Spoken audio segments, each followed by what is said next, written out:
Okay, good morning, everybody. Welcome to plenary session on 2, which is on challenging feminist sociologies in the era of the global pandemics. My name is Josephine Beoku-Betts, and I'm a past president of SWS. I'm very honored to be here. Thank you. I'm really substituting for an amazing person, Drea, who isn't here today because she has a conflicting event going on. So I'm stepping in on that. We have 5 speakers today, and I should say in the beginning that I'm going to be quite, strict with the time. I'll give everybody around 12 minutes so that there are 5 speakers so that we'll have enough time for discussion afterwards. I just wanted to plug in a little bit. Wasn't the band amazing yesterday? I just couldn't believe it. That's the most progressive band I've ever come across, speaking about decoloniality and environmental racism. And I thought, wow, what's going on? So whoever chose them, thank you very much for bringing them here. Okay, so we're going to start with, there are 5 speakers. I'll just name them all and then we'll go into starting.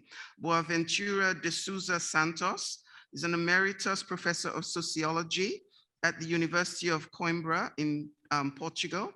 And he'll be speaking on collaborative methodologies, doing research with the politics of care. Followed by Bandana Purkayastha, professor of sociology and Asian American studies, University of Connecticut. She'll be speaking on constructing feminist methodologies for documenting COVID. How does decoloniality matter? Our third speaker will be Ghassan Moussawi, assistant professor of gender and women's studies and sociology at the University of Illinois, Urbana-Champaign. And he'll be speaking on rethinking crisis in queer times, lessons from the global South.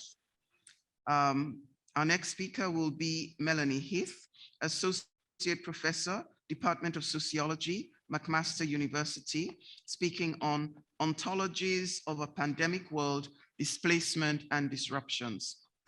And finally, Cecilia Menjívar, professor, Department of Sociology, University of California, Los Angeles. I believe she's also the president of the ASA. And she'll be speaking on gender-based violence and the pandemic, challenges and opportunities for feminist sociologies. So we have 2 of the speakers in person with us and 3 will be virtual.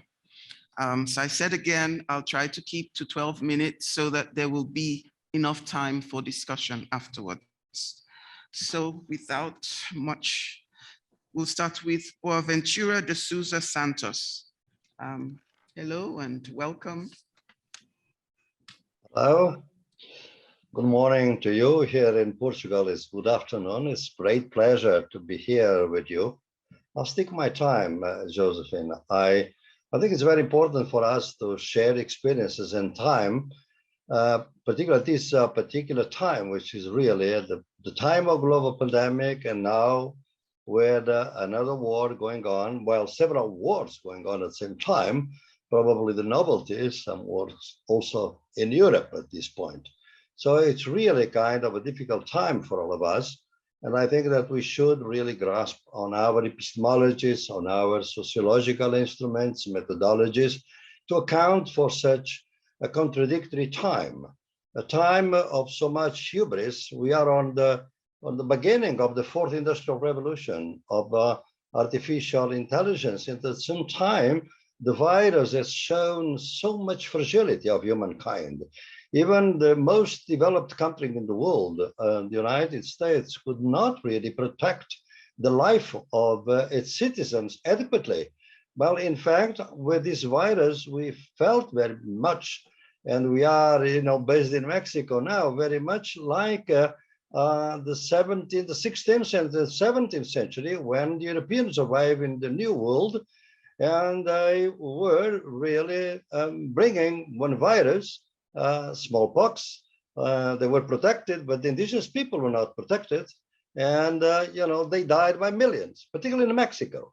So I think that the only difference from the 16th or 17th century now is that we now have vaccines, but we have a geopolitics of vaccines. While here in Europe, in many countries, we have 90% of the population vaccinated. In Africa, not even 10%. And the virus does no nationalities. The virus is not democratic, it's chaotic. And when we look at the mortality rates of this virus, we show how the virus and the pandemic has aggravated the social inequalities, discriminations in our world.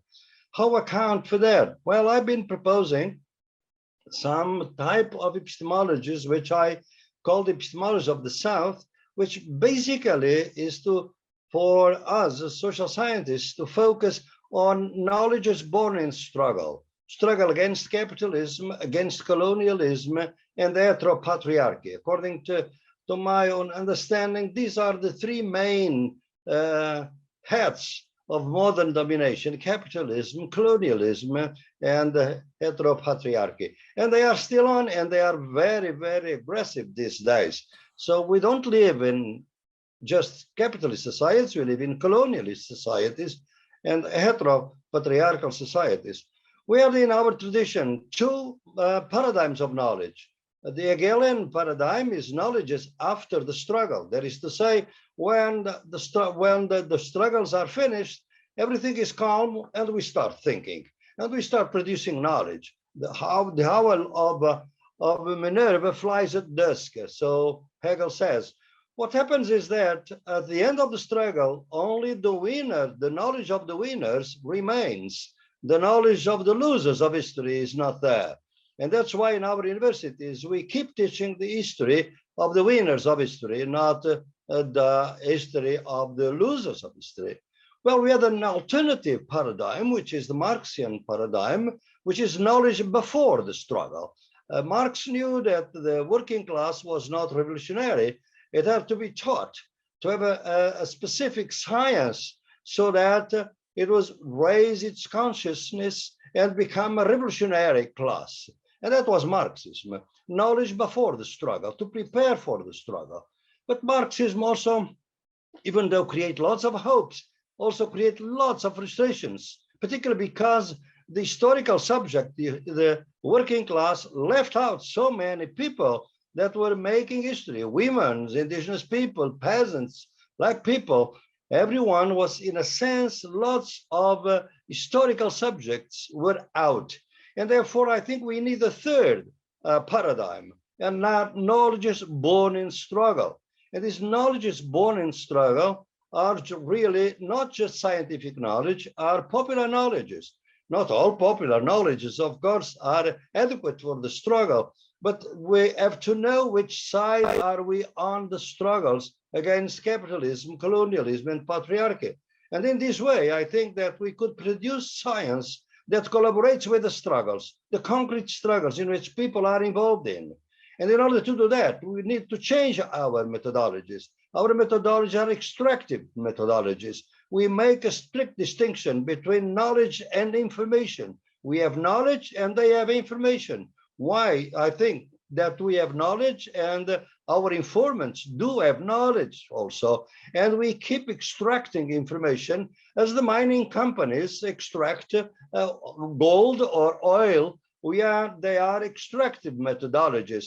That's why we keep, even in the electronics and the cyber science, we keep talking about data digging, data mining. Well, it's the same metaphor that we have been using to extract goods from the Mother Earth, from the nature which we have destroyed in the process. So I think that with these metaphors, we don't go very far. I think we need collaborative methodologies, not knowing about, but knowing with. And knowing with is to take risks, is healing wounds, the wounds of capitalism, of colonialism, and heteropatriarchy. We have been there in the struggles. Our epistemologies cannot be really realized and fully accomplished within the universities. Of course, there are important struggles at universities, but we have also to fight and to be present in the struggles out there, because that's out there that in fact now capitalism, colonialism, and heteropatriarchy are becoming so aggressive. The drama of our time is that the domination, these heads of domination, the modes of domination, they act in articulation. I mean, capitalism cannot survive without colonialism and heteropatriarchy for a very simple reason, because the free labor cannot sustain itself without highly developed labor and non-paid labor. Well, racialized bodies and sexualized bodies are the bodies that produce the highly developed labor and non-paid labor. And that's why capitalism needs colonialism and heteropatriarchy. But the drama is that our struggles against capitalism, colonialism have been fragmented. Many feminist struggles are non-anti-racial struggles. Many of them are not anti-capitalist.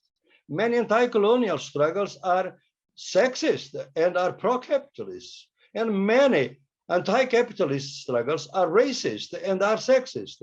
Well, while domination is united and resistance is fragmented, I don't think that we can overcome this current situation. That's why I've been calling for this deep experience of the senses, not just vision, not just hearing. And in my work, I've been calling the attention to another forms of reasoning, a kind of sentir pensar, which is a feeling thinking, a warm reason, I would say, a reason with emotions that we should be involved in our struggle. Because after all, we have in our sciences, we have to really create subjects, not objects. And that's why I think that the epistemology of the South is calling our attention to these other ideas. And with that, we are going, and with this I finish, we are going to end with the maximum paradigm of our time that is real producing this pandemic. Nature does not belong to us. We belong to nature. And if we start from thinking that we belong to the Mother Earth, we have to create an economy of care.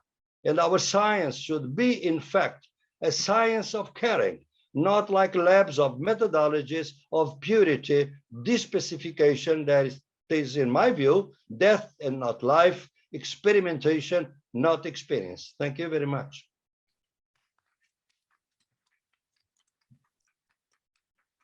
Thank you, Professor Boaventura de Sousa Santos. Very good opening that sets a space for everybody the other speakers to bring in, because the three areas you've looked at will be discussed in one way or the other through the other speakers. Our next speaker is Dr. Bandana Purkayastha, and she's speaking on constructing feminist methodologies for documenting COVID. How does decoloniality matter? Thank you. Thank you. If I could take 1 minute to make an acknowledgement.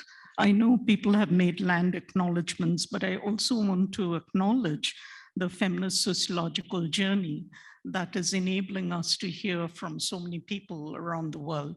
In 2013, when we met at Tamaya, we actually brought feminist scholars from South Africa and India to come physically and talk to us. And thanks to the unceasing excitement and labor of a lot of people, we are getting to hear of so many other people in so many languages. So I did want to acknowledge Roberta, first and foremost.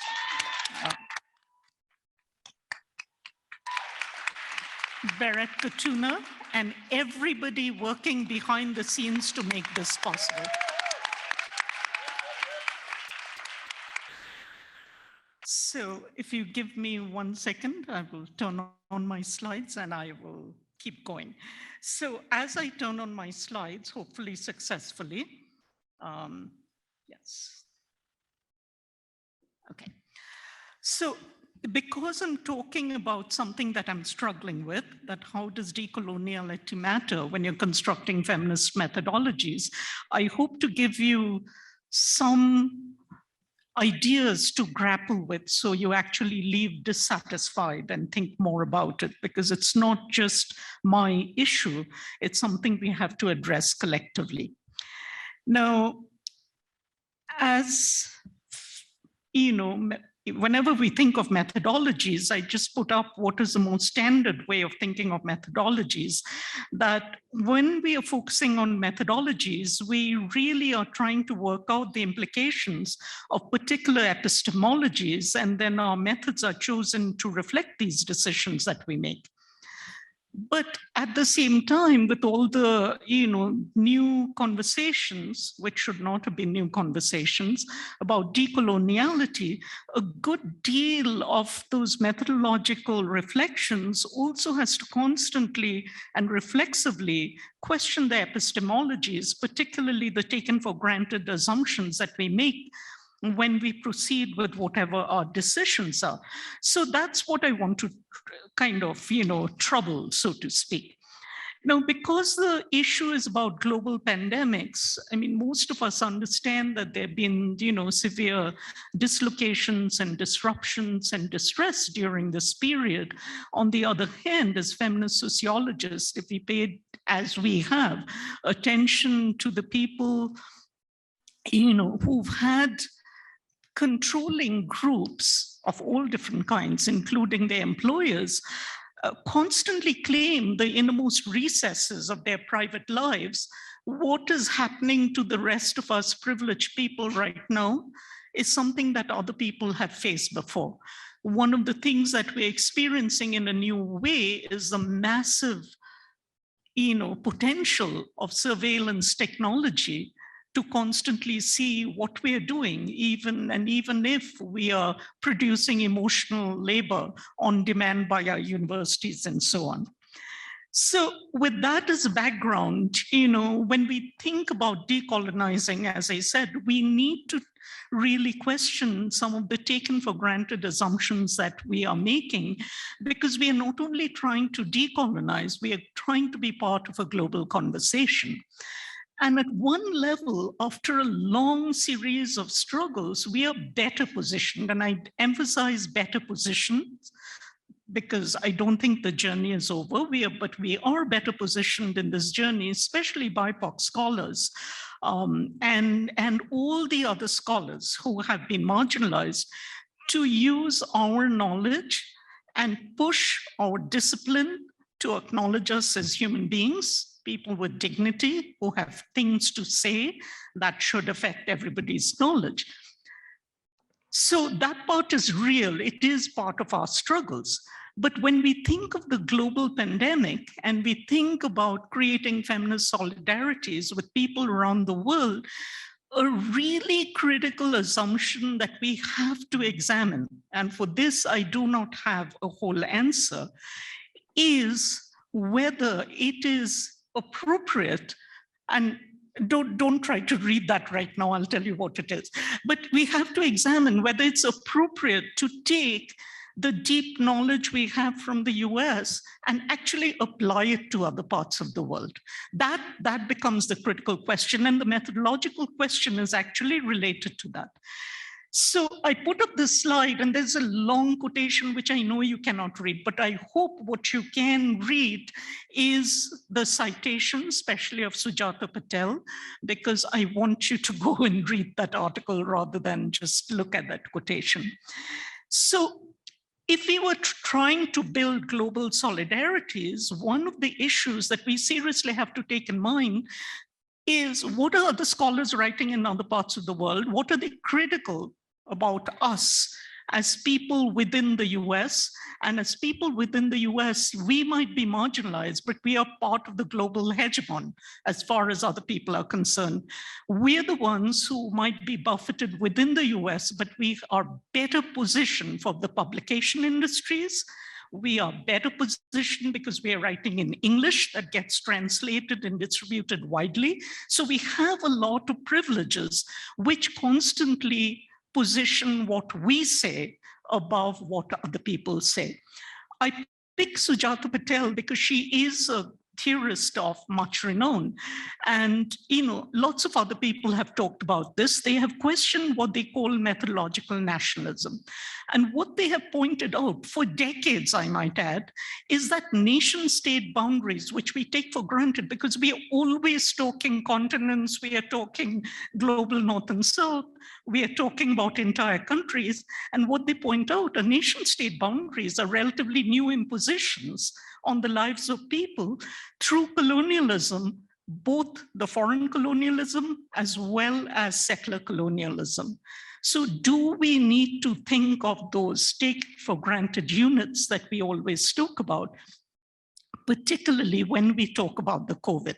Now, I'm going to go off on a tangent and just mention something. Within the US, you all know all of our lives may have gotten disrupted, but the degrees and complexities of our suffering has not been the same.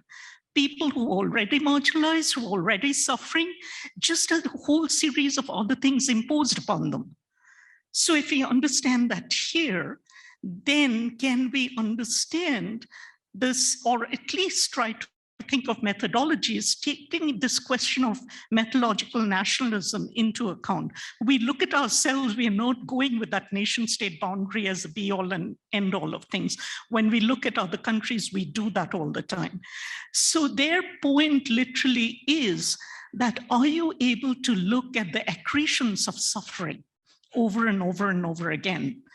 And for that, in order to understand that long history of suffering and the spatiotemporalities of suffering, you ought to have read about those places far more deeply than we are apt to do. And I'm a culprit in that. I'm not excluding myself through that. So this brings me to, two particular questions that I'll deal with very briefly. And this came up very recently when Melanie, Josie, and Akosua Darkwa were putting together a book on feminist autoethnographies of COVID.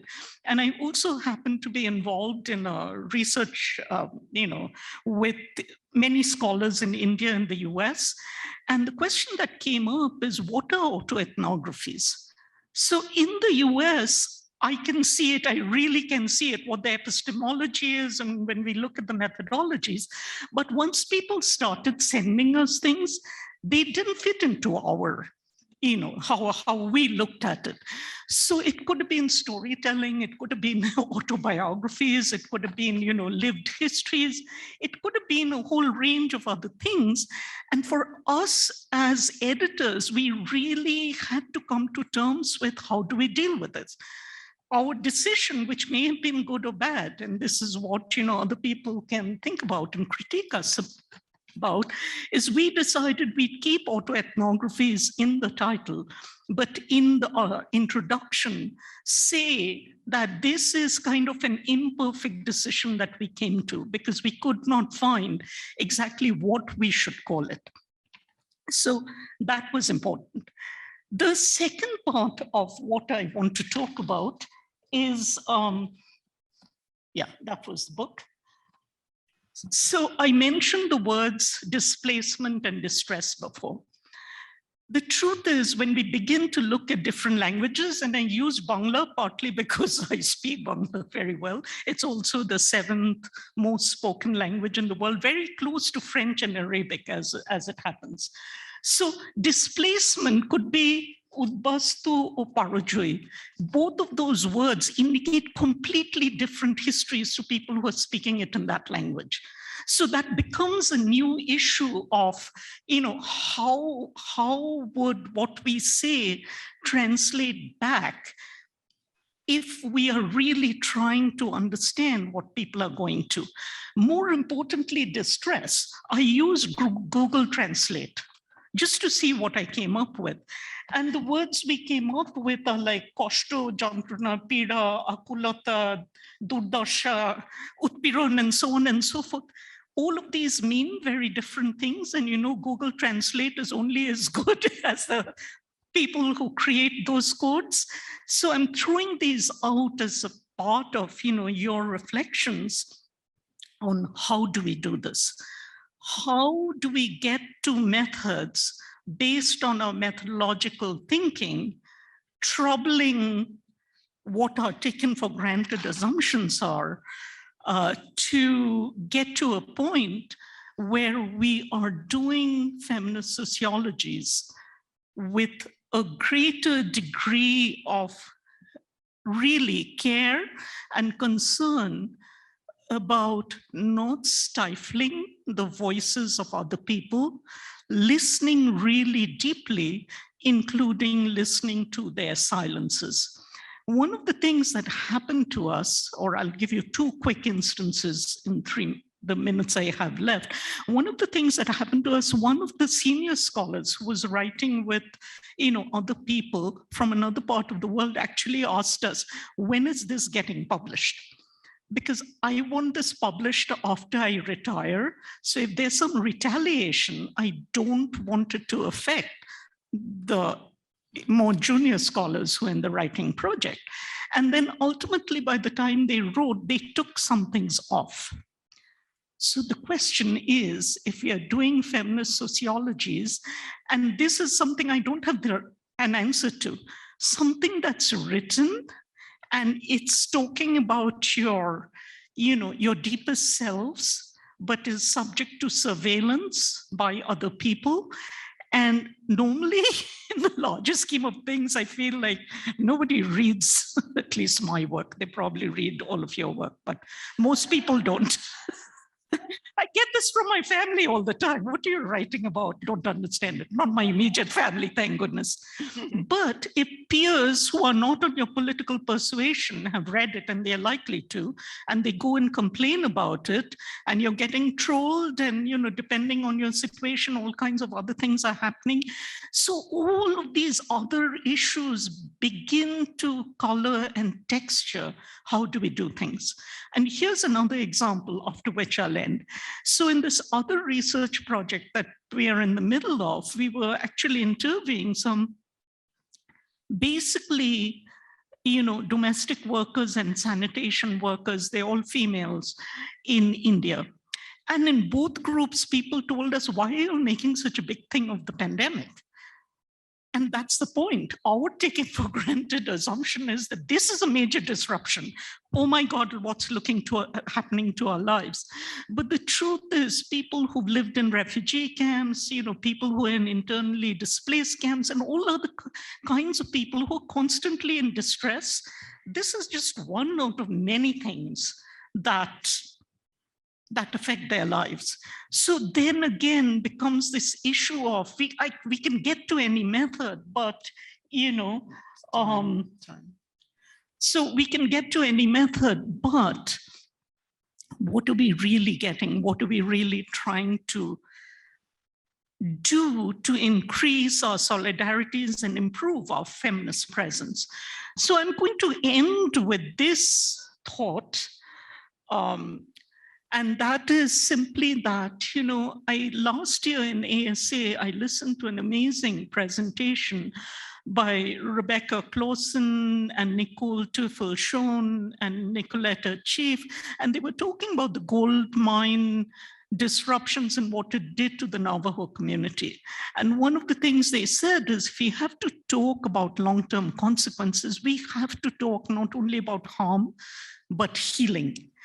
And I think, at least for me, that's the part we haven't thought about adequately, or at least I haven't thought about adequately, that which part of my work, I know how to document the harms, and of course I can talk about silences and everything, but how do I get to a point where what I'm doing is also healing, recognizing the dignity of the people who are trying to do it themselves. They don't need me to go and tell them how to do this.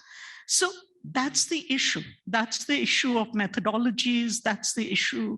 Those are the issues about the how do we do decolonial methodologies. And as I kind of promised, I'm leaving you with a lot of other questions, because this is not an individual issue for me to solve, but it should be our collective endeavor.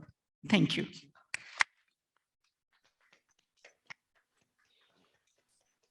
Thank you, Bandana.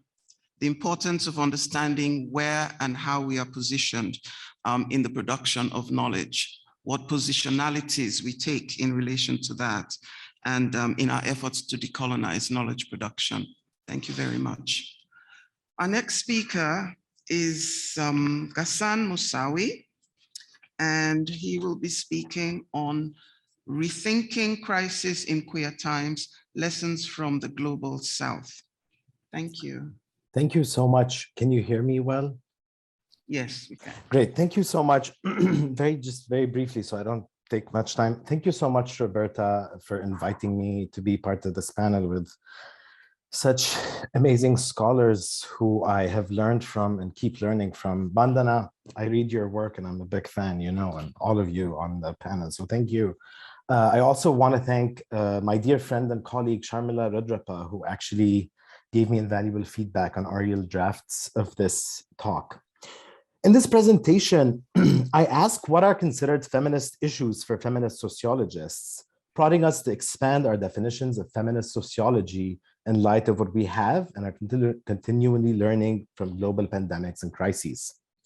The COVID-19 pandemic came as a global crisis with economic, social, and personal devastation across the globe. Yet, as Lauren Berlant argues, the genre, and I'm quoting, the genre of crisis can distort something structural and ongoing with an ordinariness into something that seems shocking and exceptional, end quote. Thus, when we think of our current pandemic as a crisis, we must expand our understandings of pandemics. How do we understand the grave social and personal devastation of COVID-19 in larger contexts of wars, state-led violence against minoritized populations, continued indigenous dispossession, racisms, global anti-Blackness, mass killings, and genocide? I take my cue from women of color, indigenous, global South, transnational, and post-colonial feminisms, which provide numerous pathways for normative feminist sociology to learn from and truly engage with. Grace Hong asks, what does crisis look like under contemporary capitalism? Hong focuses on racial capitalism and the ways that women of color have been and continue to be existentially surplus for racial capitalism's exploitation and accumulation, even under crises. Thus, when we think of crises or pandemics, we must ask, what counts as a crisis and for whom? Our experiences of global pandemics and crises are far from being uniform. How do we account for places, regions, and people for whom instability and massive disruptions are the normative conditions of everyday life? How can dominant feminist sociologies expand their understanding of feminist issues? That is, what happens to our feminist sociologies when we attempt to make visible the hidden curricula, the unnamed centers of knowledge that engage in ostensibly real feminist knowledge production? To do so might reveal that normative feminisms can be and are complicit with empire, whether through wars or violence or epistemic violence, by centering the US, Europe, and whiteness as invisible yet unnamed centers of analysis and theoretical knowledge production. Since the onset of the pandemic, people started living in queer times. I define and use queerness in my book and this talk very expansively, not referring to LGBT identities, rather queer as something that is out of the ordinary and non-normative. Since queerness and normativity are relational constructs, I ask who experiences the disruptions of the pandemic as queer? When did COVID-19 become a crisis, and for whom did it create a break from everyday life? COVID-19 came as a shock to many in the sudden interruption of everyday life as we know it. People were lost, confused, and mourning the loss of their routines and stability of their lives. They started using technologies like FaceTime and WhatsApp, which are technologies that immigrants, refugees have relied on to keep in touch with their families and kinship networks.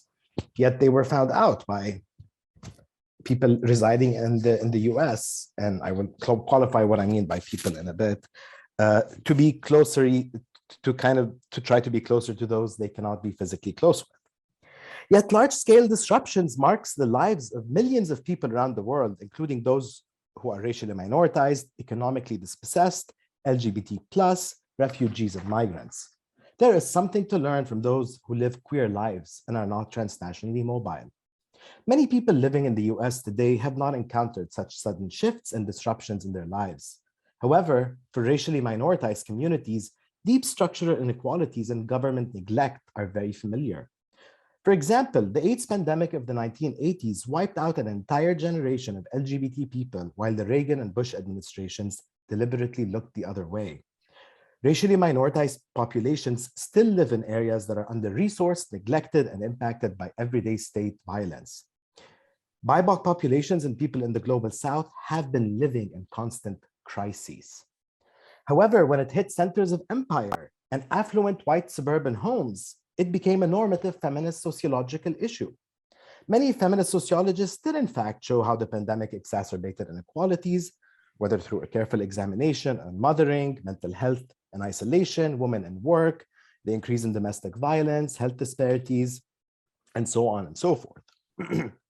If anything, the COVID-19 pandemic showed us that our preoccupations are vastly different. Feminist sociologists should be at the forefront of confronting pandemics wrought by viruses and violence. Yet, for those of us who have been writing about numerous forms of pandemics, it came as no surprise that once middle-class white people's lives were affected, the pandemic became a feminist issue. What is disheartening is that when BIPOC, LGBT, working class, undocumented persons conduct research and write about large-scale pandemics that matter to their lives and to their communities, it tends to carry less theoretical import, not because their work is not important, but because it becomes seen as what some might call research and a focus on the particular, perhaps mattering to just that one person and their community.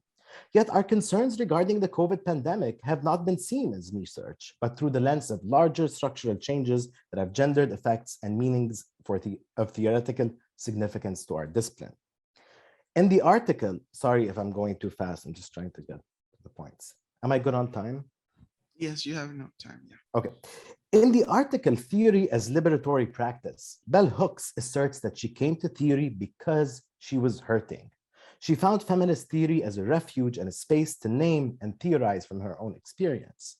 This was preceded by numerous Black, Latinx, and Indigenous feminists like Audre Lorde, Gloria Anzaldúa, among others who wrote from a place of pain and anger, using genres like biometography, embracing what Rosamund King recently termed radical interdisciplinarity.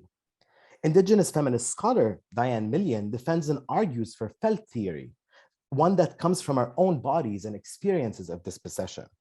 The particularities of our stories matter and are vital sources of knowledge production. Generalizability, a preoccupation with large ends and vague ideas of scientific rigor and fit, can and often do reproduce white heteropatriarchal understandings of knowledge production, which we really need to question.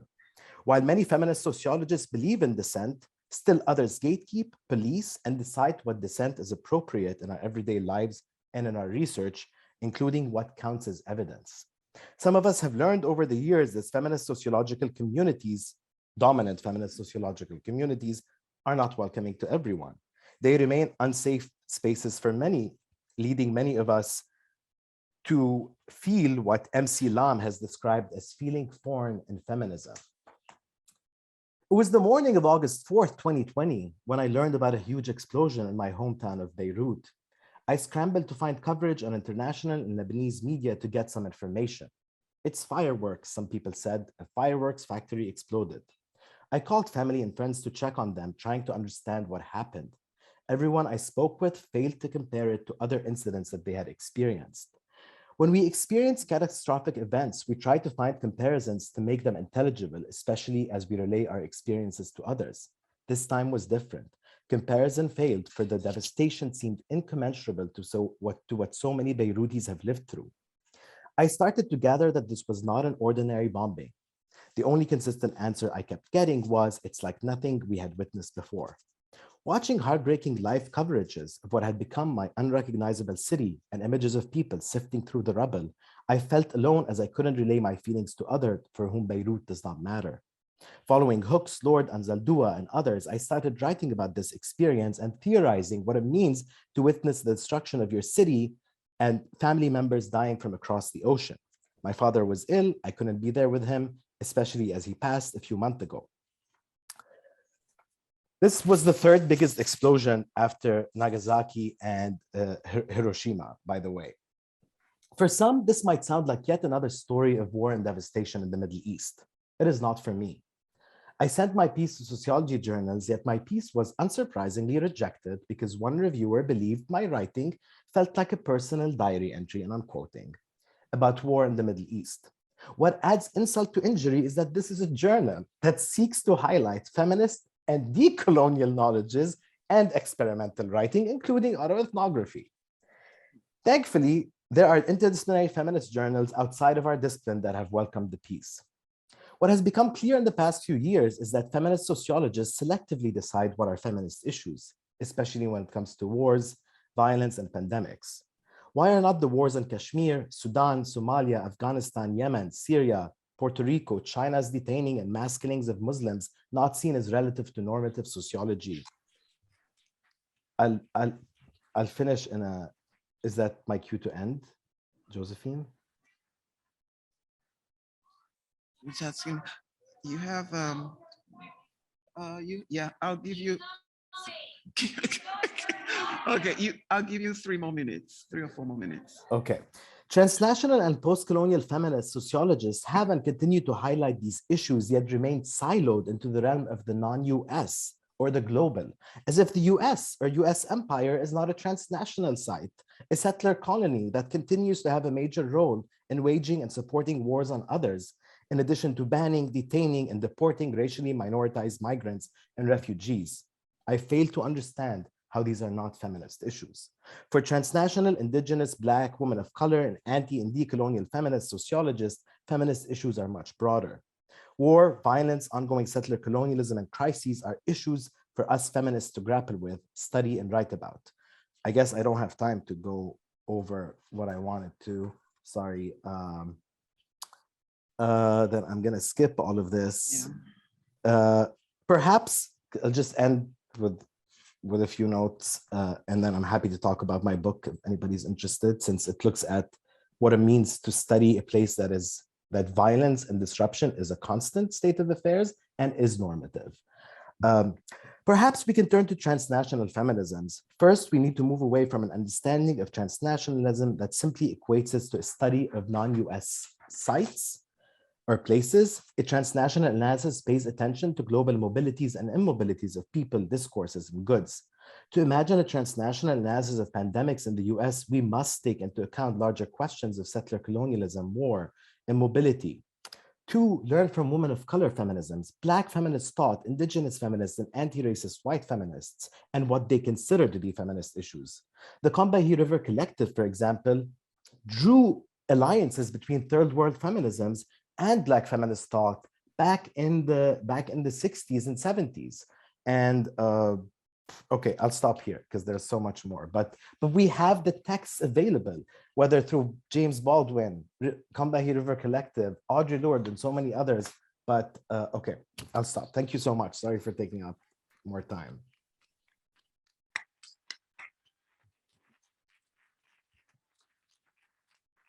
Thank you, Ghassan. Of course, you're speaking to the converted here, but it's important to, draw to our attention the importance of feminist scholarship, feminist sociology, and how that has helped us. It can help us to make sense of what we're going through now through this pandemic and what, lies ahead, and also many of these wars that are going on and how they are valued in different contexts. Thank you very much.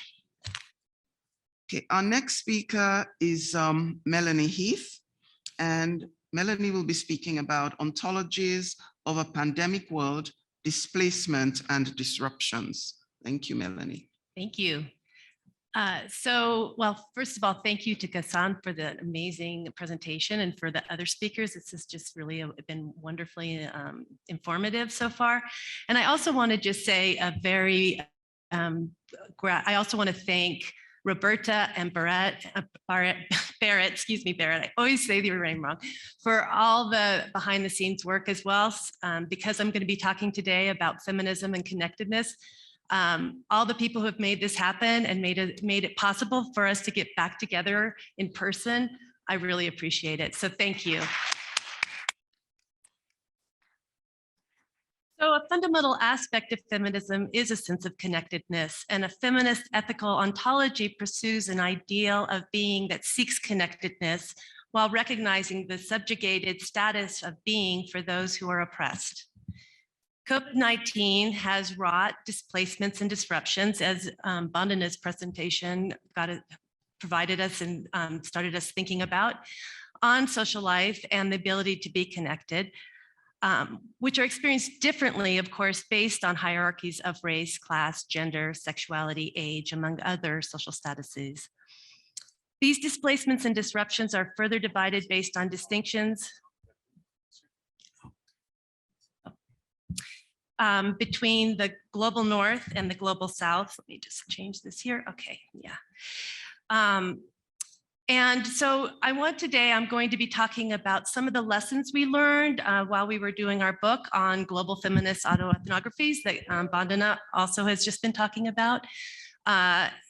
It was edited by Okosua, Darkwa, Bandana, Josephine, and me. And I want to think about how change, struggle, and stress during the pandemic can help us understand the intersecting inequalities that are being enhanced today. So the book brings together the voices of 40 authors, some of whom are in the room today, from India, Ghana, Australia, Bolivia, Iran, China, Nepal, Canada, Finland, Norway, the UK, and the US, with the goal of decolonizing ontological understandings of social life. I want to today consider how displacements, disruptions, and distress are connected to the relations of power in which we are situated. Okay, so there were three main themes that came out of the narratives that we gathered together. And we've talked a little bit about these, displacements and disruptions and distress. And they really sort of help us understand the ways that power has intensified and reached more deeply into our lives through greater control of the times and spaces in which we're positioned in the context of the pandemic. So in our book, we borrowed the term displacement from scholars who study migration to think about the level of disruption that has affected many people's lives. Of course, migration scholars use this term to emphasize the geographic space-time disturbance of patterns of people's everyday lives, as well as the disruption to social networks and to the nature of the social ties that we live in. The lives of refugees or internally displaced people who are forced into camps, for example, this constitutes a very stark and harrowing example of this kind of displacement. Typically forces outside of their control move people into positions where they're made more vulnerable. There's severe stress, even trauma, and this relates to people being forced to move to less familiar places, leave people behind. And these kinds of displacements force people to learn new ways of life amidst a great deal of uncertainty, political, social, and economic conditions in new places and times. So distress grows amidst this new normality for people living in these kinds of conditions. Now, some of the people in our book were significantly experiencing this kind of distress, but most of us, especially those of us who are much more privileged, as Bandana was saying, and our other prisoners, these kinds of privileges really help to buffer, we could say, the kinds of suffering that many have, that has been a part of the pandemic. But we need to think about the ways that institutional structures have been transformed ultimately that we're so familiar. And so these kinds of institutional changes that are taking place, whether it is about being at home or the ways that the public sphere versus being at home have condensed time spaces so that we are constantly working at home or working in home, that has ultimately really transformed the ways that we're able to live our lives in different ways and in different social conditions based on where we're located. So one of the important decisions we made early on in this book is to think about this in terms of one node, academia, And we wanted to be able to think about this as feminist scholars who have experienced these kinds of disruptions and bring together those voices of people who have experienced those kinds of disruptions. And particularly showcase the ways that major structural changes that are underway in higher education have been intensified through the process of the pandemic. So, higher education, systems of higher education have always been supposed to play a key role in the production of education as a public good. But these, of course, have rapidly in terms of neoliberalism and bringing education as a sort of commodity for profit, i.e. knowledge and education. So to hands of profit, there are growing numbers of professors in contemporary positions, graduate students on fellowships that do not provide living wages, and the less visible workers who work behind the scenes and do not get recognized in the overall picture of what we consider to be the academic workforce. We have a very good example in our book of a chapter by Malik Afine and Esther Hernandez Medina, who is a visiting professor at Pomona, and they looked at the ways that the pandemic unveiled existing forms of inequality, particularly among women and low-income and racialized communities they come from. And it's very interesting the way that they were uncover the kinds of the various and contradictory responses that administrators, faculty members, and students had to the crisis itself. So these occupational hierarchies were already in place in academia, but the autoethnographies that were gathered in our book actually reveal a worsening situation due to the pandemic, where the conditions from local to global levels have taken on new meaning in our lives overall. Universities that were already cutting costs used the pandemic, in fact, to shut down departments. And many of the authors in our book documented those kinds of processes that were taking place, including McDonaldized matrices that track quantity over quality of education, i.e. number of students taught, the amount of grants you can get, and those take precedent over education as a public good. So just to get, there we go. Just to build on this idea of distress, we thought about distress as a continuum, really, from distress to trauma. And we gathered accounts of extreme distress in some instances where loved ones passed away from afar.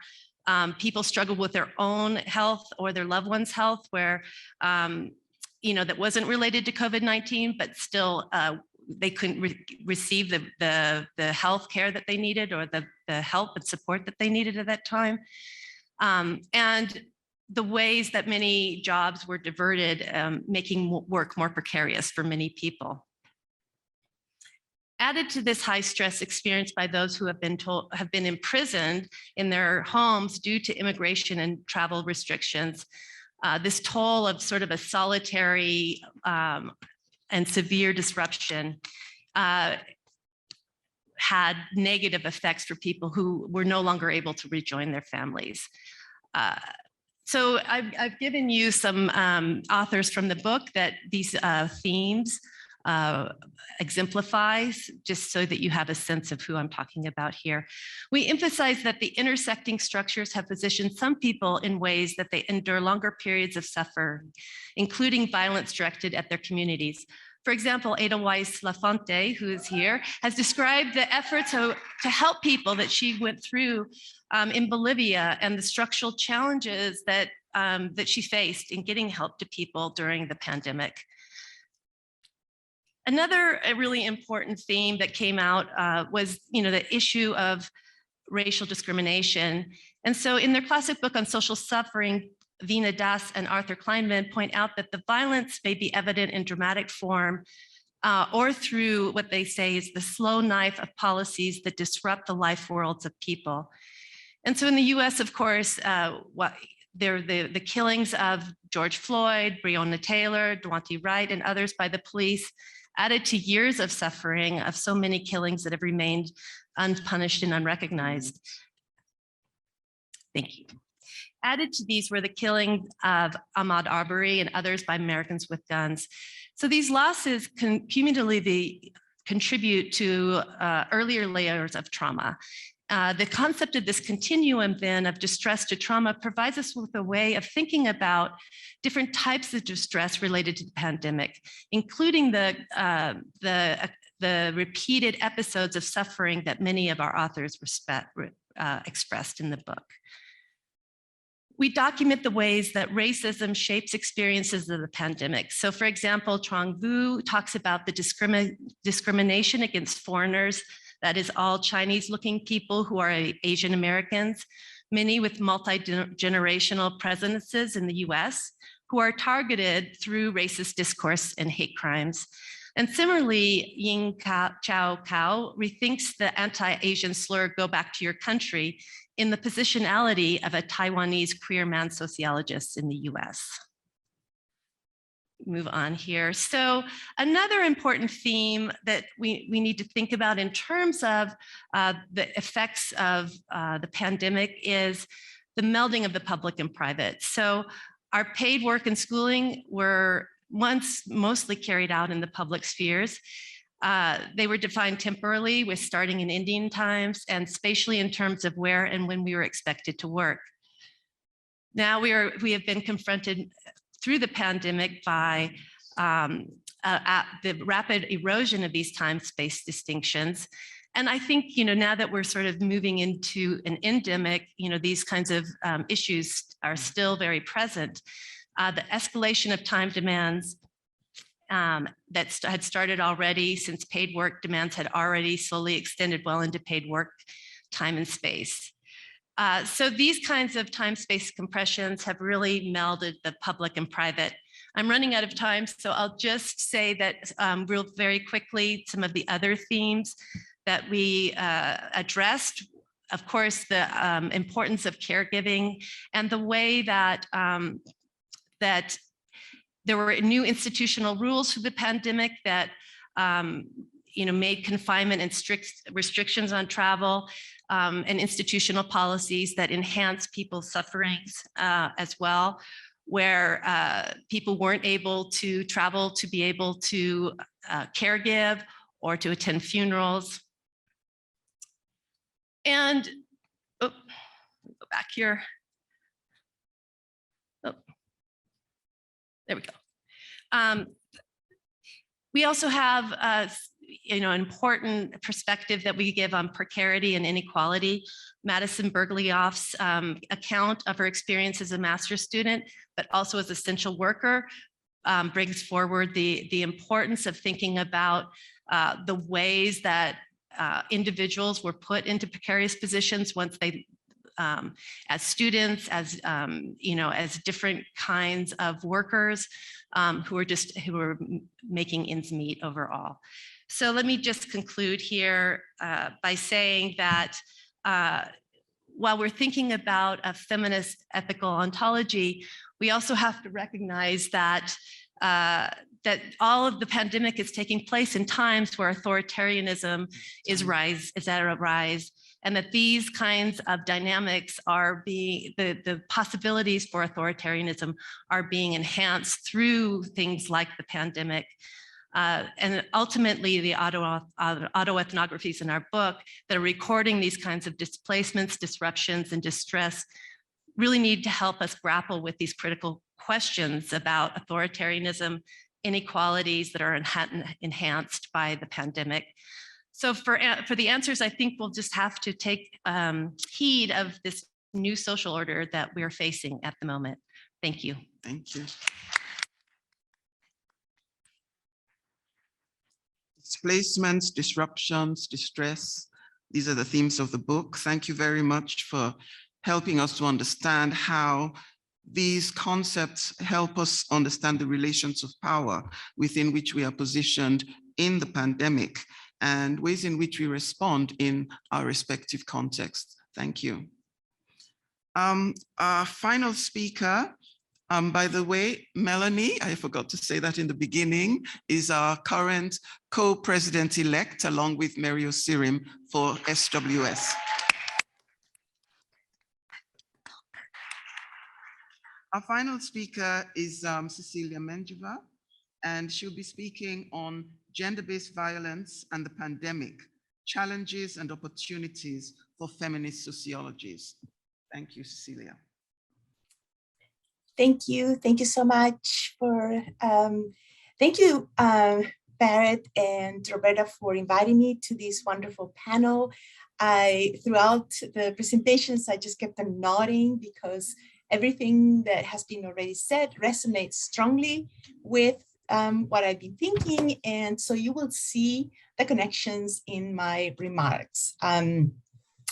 So while those of us who look at society through an intersectional lens are not surprised that the pandemic has had the strongest effects along race, class, gender lines, we still need to take a moment to reflect on the social fissures that the pandemic has thrown into sharp relief, which can activate our feminist responsibilities at the moment. My research on Central American migration to the United States, on gender-based violence in Central America, and in general on state violence in Latin America, makes the effects of the pandemic especially salient for the groups at the center of my work, and the groups, of course, that I care about quite a bit. In my work, I focus on women, but my comments will refer to women and girls here, but they should apply more broadly to all genders. My comments are also meant to highlight connections and experiences of women and girls all over the world, which have, this has already been said, which the pandemic has sharpened, but also to bring attention to knowledge produced in other parts of the world, something that is quite central in my work, because as Ghassan and Bandana and everybody has said, people in other parts of the world, especially in the global south, have been living multiple pandemics and have a special acuity in understanding what this all means in their lives when all this is normalized in their lives. So during the pandemic, women have experienced a sharp decline in paid employment, for instance, one effect that is likely to have longer term impact because job losses during a crisis typically lead to lower wages and less secure employment on a more permanent basis. So what we see during crisis usually becomes a permanent feature of life. In the context of the pandemic, women are also experiencing more abuses as a phenomenon that Risk has referred to as pandemic patriarchy, because harms increase as gender intersects with race, class, and citizenship status. We know that pre-existing economic, social, racial, and gender inequalities have been amplified during the pandemic, likely with longer-term effects than the specific health-related consequences of the virus itself. For instance, during COVID, we have seen an explosion of violence towards women all over the world, whether they are cisgender or gender diverse, what agencies of the UN have referred to as a shadow pandemic. I want to bring your attention to three specific effects, or better yet, amplifications that are frequent across the globe.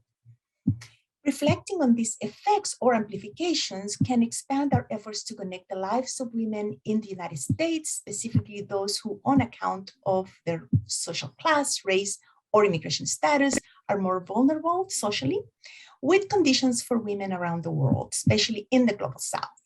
The pandemic is forcing us to make visible these connections, which demand our attention and our responsibility to visualize them. Excuse me. And to bring knowledge produced in those other places of the world to understand conditions in the United States today, or in the global north more generally. So first, I'm going to speak about these three effects in very specific, because they come out of work that I've been doing on gender-based violence in Central America very recently. First, the effects of long lockdown alone have reverberated to all aspects of life.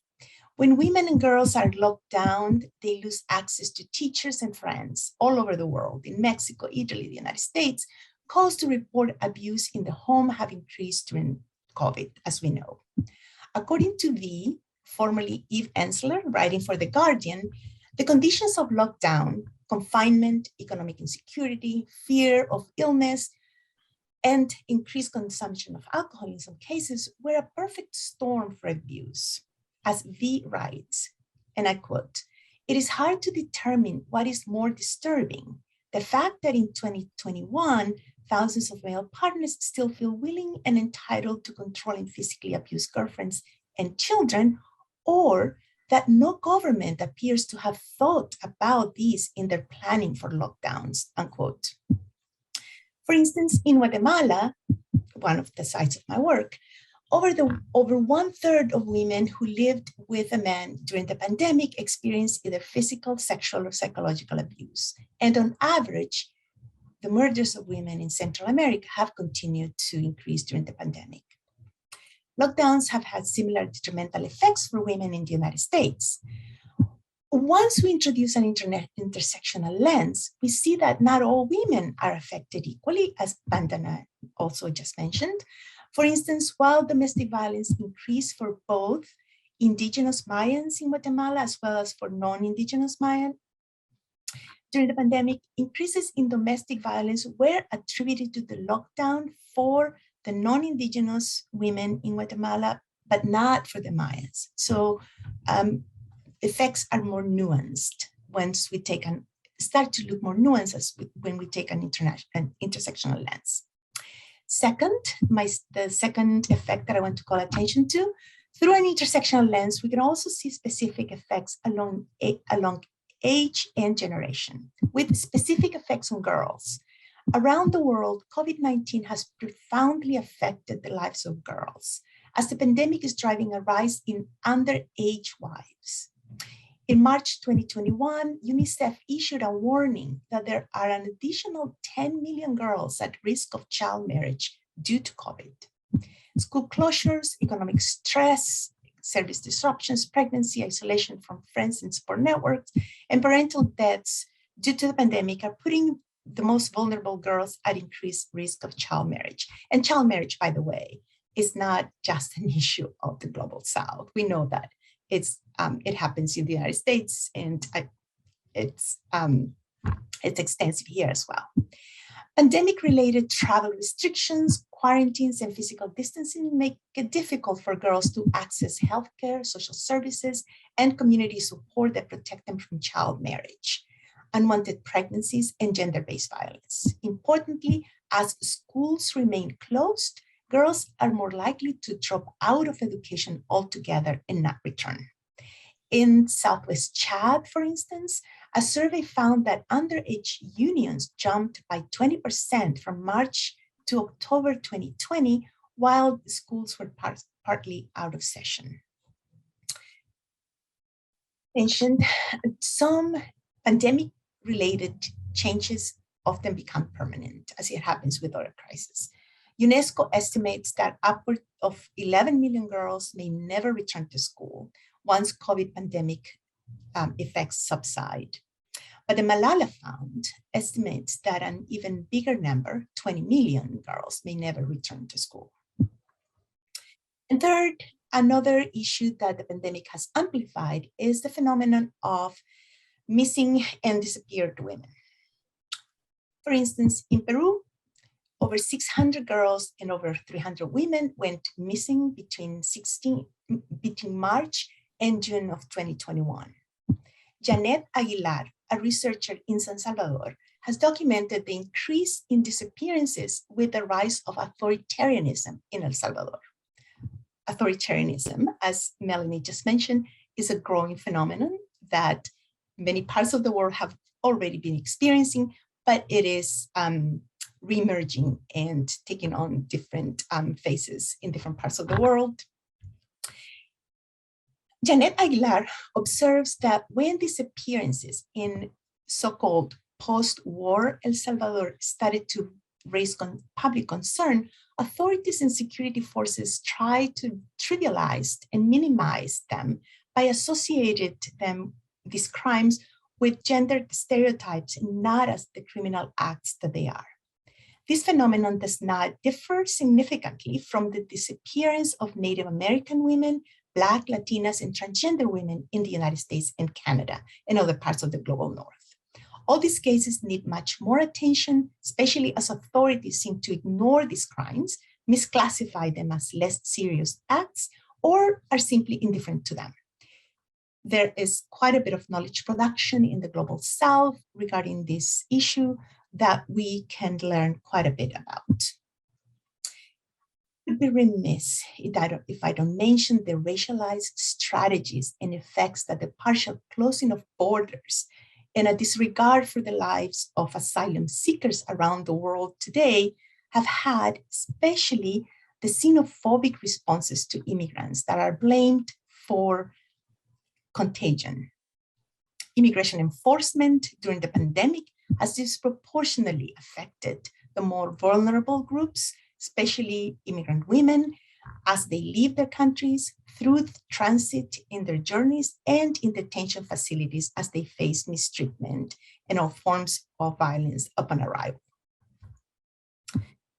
To conclude, although COVID has been front and center as we reflect on its effects on women and other socially vulnerable populations, there are other layers that amplify these effects, such as increased inequality, climate-related disasters, nationalism, and the rise or resurgence of authoritarianism, something that I have been paying quite a bit of attention lately, and threats to civil rights. We should not lose sight of these layers as we focus on the effects of the pandemic.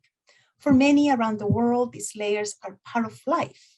Here, I want to strongly underscore and endorse Ghassan's words for our need to not only recognize connections, but to learn from those who theorize and study these issues in other parts of the world, especially in the global South, where crises are part of life, have become normalized as part of life. And I would make a minor plug here about a plenary. One of the plenaries at the ASA is on decentering sociological knowledge from the global North, and the panelists all are scholars who have been doing work in the global South, who are going to be talking about the importance of learning from knowledge production in the global South. 2 minutes. I have 1 minute? 2. Okay. Gender-based violence against women is a systemic problem that pandemics and crises only amplify and make more visible.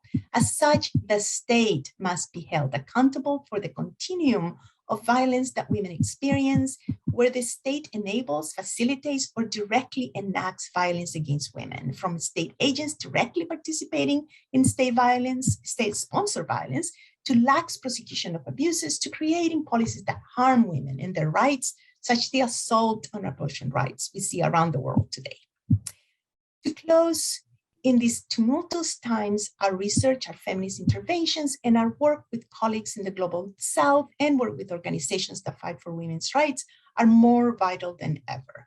Collaborating with them on the ground and across the globe and contributing our research to these causes should be our responsibility and priority. Thank you.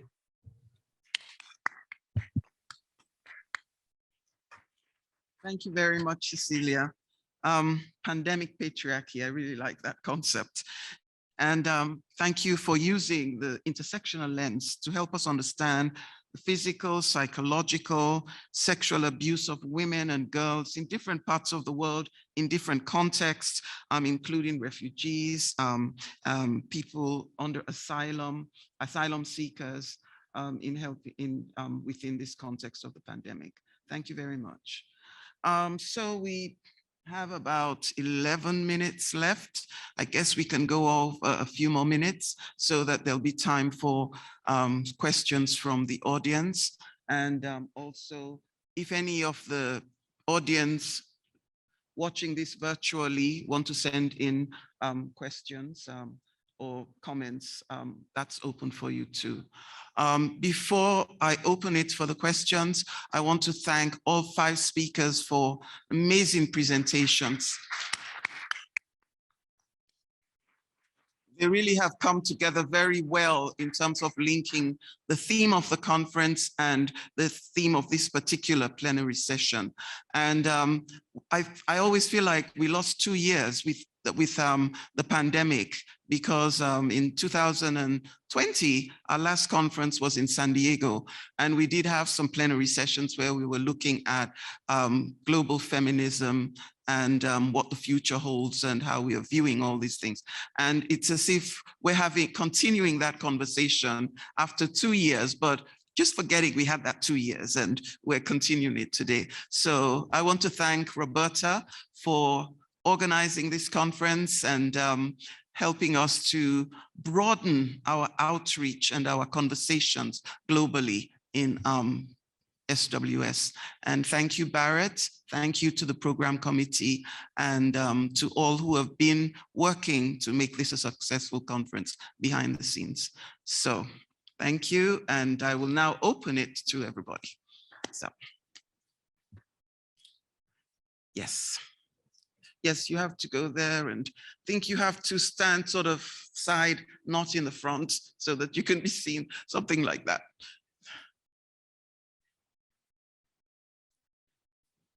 Yeah, something like that. Is that it? Okay, thank you. Thanks for these excellent presentations. And coming originally from Argentina, oftentimes I reflect on the things that happen here with a view of my experiences there. And I have been thinking a lot about crisis from that perspective. And one thing that I sometimes consider is how to resist something that it was mentioned, like how to, how different aspects of things that become possible or encroachments that are accepted in the context of crisis, how to prevent that from becoming a permanent feature of life, right? And on the other hand, to how we can use the context of crisis to and the disruption to imagine something different and to move into a different direction, to shift things in the direction that may get us closer to the worlds that we dream or that we envision.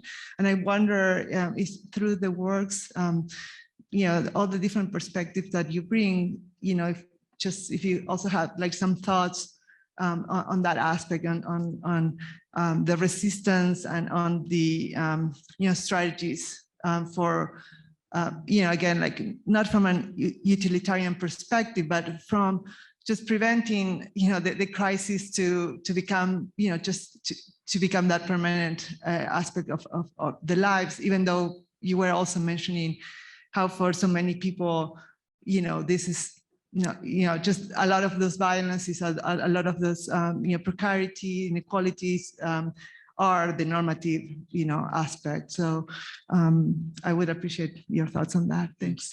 So can I just say, can we keep our comments short and our responses short so that at least 1 or 2 more people will be able to participate?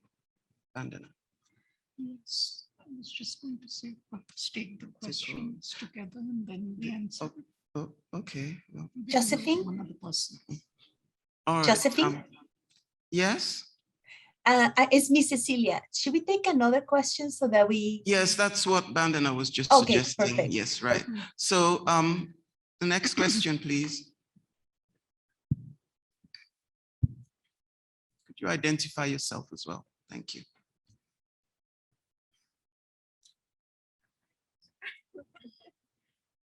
Hi, okay, let me see how is this way? Okay. Okay. So thank you to all the panelists. This is just an amazing plenary. And my question is actually repeating a question that we've had in previous sessions at the conference here, and someone asked a very similar question yesterday, actually, is to all the panelists, but especially to Boaventura de Sousa. Thank you so much for being here. I mean, being from Latin America, I'm just like, I'm like feeling like a girl right now, just being so excited for you being here and being part of the conversation. But the question is to all the panelists, especially with all the things that you shared in this conversation. What are your suggestions for the role that we can have at SWS, but more generally, those of us who are scholars and activists based in the global north, but who are also doing work in the global south, and we're trying to challenge and to overcome precisely those hierarchies that all of you talked about in the panel and the plenary. Thank you so much. Thank you, Esther. Should we take a couple more questions and then? One more, at least. Yeah. In the center. Yeah. I think if you put your stand, yeah, that's it. Thank you. Yes, thank you. I think it kind of follows on what Barbara opened with and Esther said yesterday. Most of us were at the plenary with our speakers from around the world, I think. And I'm going to join the club in thanking Roberta and Barrett, and also Tracy, who chaired the program committee and had many hours. I think some of the elements, it's a question to second their questions about strategies to bridge those gaps between people who have access to resources, like with our universities and our even, subscription publications, and also spaces like this. How we can better use those resources to center the voices, not just grievances and problems, but also the very concrete strategies of struggle that they have developed. So yesterday we had, for instance, the Women's Platform for Equality Turkey, which I want to emphasize, not just because I'm from Turkey, and I think it would have been great if I hadn't missed the due date for that call of papers for that autoethnography, but also because I think their experience has a lot to teach us and to possibly replicate in contexts that bring together different groups. It's the silver lining of the pandemic that we do have platforms to bring different groups together in the same room when we didn't before, because bus tickets cost a lot, plane tickets cost even more.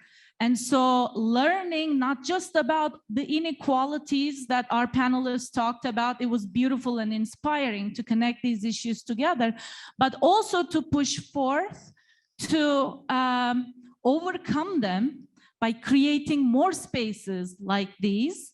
Maybe, not everybody can have that, but to learn also from the experiences of platforms like Women's Platform for Equality that was founded during the pandemic, precisely to deal with these kinds of issues. So it's both a question of how we can, center those experiences, and also a kind of a response, I guess, to the foregoing questions of how. Thank you. Okay, so should we open it now to including the I can give a partial answer, and then if Melanie wants to take it up. And then perhaps one person from virtual as well. Yeah. So what I want to say is we have a lot of nodes here from which we can take off, to kind of answer the larger question of solidarities and paying attention to what's being said elsewhere in the world. For me, I deliberately brought up Bangla because my linguistic skills extend to 3 languages and no more, right? So there's more going on. But one of the things that we can do is pay attention even to the publications that are being produced all over the world. I can assure you, East Asia has an entirely different set of publications and conversations going on. They increasingly leaving out the US and the global, Euro-America, they don't care. Similarly, within South Asia, there are conversations in, Southern Africa. There are conversations amongst African countries, and there is a strong proportion in English. So it comes down to, in my mind, that if we are trying to think of solidarities and so on, it's going to sound really like anachronistic, but it has worked for me, is to constantly read, study, try to understand where people are coming from, and then think that where, if at all, anything I'm doing might even fit, or most likely not fit, or maybe the next time I do something, I totally rethink how I'm going to do it, or what my activism is all about can be simply about amplifying other people's voices and taking out my own. Things like that. It's all imperfect. And, to keep this short, I can have long conversations about this one-on-one. So I'll leave it at that. Thanks, Bandana. I'll just keep this very short because I want to give all the panelists a chance to respond. But I would say, in response to Barbara's comment, that thinking about ways of resisting that the crisis becomes institutionalized in some ways, and how to fight that. I think some of our authors gave us some ideas in terms of one of our authors from Ghana was talking about how for her students, it was incredibly challenging to do everything online in terms of interconnectivity, and particularly for those in the rural areas to be able to access education equally. But at the same time, it opened up various kinds of opportunities to be able to use new kinds of technologies, to bring in people into the classroom that wasn't possible before. And so I think that there are opportunities, and that as scholars, we can look to those opportunities and think about how to, bring those opportunities, bring our voices to people, to places that, not normally, that we wouldn't necessarily be able to before. So I would just leave it there. I would add, not even just within the United States, but entering classrooms and conferences in other parts of the world. That's what I mean. Yeah, exactly. Thank you. Okay, Cecilia, Ghassan, anybody? Do you want to make comments? Yes, Ghassan. I'll make it short, I promise. Cecilia, did you want to go first? I'm sorry. No, please go first, Ghassan. I'll just add a... Yeah, just a very quick, just wrapping my head around all the questions, and just to add to what Bandana and Melanie already mentioned. First of all, and I keep saying it, I've been saying it, I think people are tired of me saying that, learn from the global south, and learn that just if you read, when we study spaces that are not in the US, it is not a case study, but and it is, so I disagree with the fact that I'm speaking to the converted, because I see it reproduced. Just because a thing has Beirut in it, or Guatemala, or Puerto Rico, we assume that it doesn't matter, but we never name the US in our studies.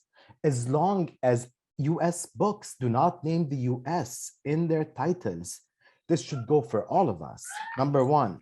Second of all, translation. I've been pushing for translation. I'm on 6 editorial boards of journals, pushing to translate non-English into English, and there's resistance. 3, how can we do anything with empire when we live on stolen land? I'm like, for me, I cannot read interdisciplinarity, read decolonization is not a metaphor. We cannot decolonize the classroom without actually listening to the wisdom of indigenous feminists, Black feminists who have made this country possible. But if we choose to just pay lip service to it, we're not going to go anywhere. So while I hear Özlem's words, there are queer strategies that you can learn from the global south, but people don't want to, because they assume, oh, that's about the Middle East. That has nothing. The Middle East and the US empire are Latin America, so on and so forth. So permanent crises will continue to be permanent. Permanent crises will continue to be permanent. And it's because people are not willing to give any of their privilege. So that's all I have to say. Please read reread decolonization is not a metaphor. Thank you. I say something? Yes, please. Yeah. Well, hello? Barrett, can I go on? We can hear you. Okay, good, fine. Well, first of all, what is the role of the permanent crisis? The role of the permanent crisis is to prevent us from thinking strategically, because the permanent crisis explains everything while we should try to be explained. So the permanent crisis converts an independent variable. It should be a dependent variable and becomes an independent variable. It explains everything rather than having to be explained. I think that's the role of the permanent crisis produced by neoliberalism. And these permanent crises,